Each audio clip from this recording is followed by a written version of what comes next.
ma'am, ma'am Cavite City.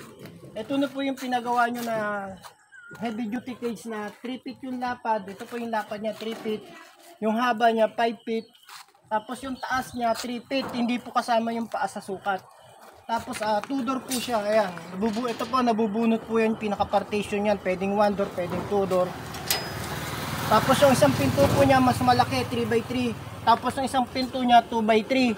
Kasi dito po sa kabila ang request niya pang large breed. Dito po medium breed. Tapos po may kasama siyang rotating na kainan. Ayan, rotating po yan. Pag magpapakain po kayo, papasok niya, may lock po siya. Pagkatapos po kumain, lalabas nyo para hindi niya matapakan yung kainan niya. For safety po siya. Tapos sabitan ng trapal, ito para pag umanggi, may lalagyan kayo ng trapal. Tapos insulation para hindi mainitan yung aso. Ang kagandahan nito, 2-in-1, pwedeng crib type.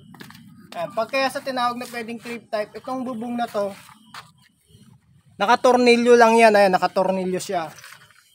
Ayan siya, pwedeng crib type pag tinanggal yung roof. Ayan. Ang sukat po pala nito sa magtatanong, 3x5x3, 2 door na customized na rotating door food po. Ayan. Okay na po.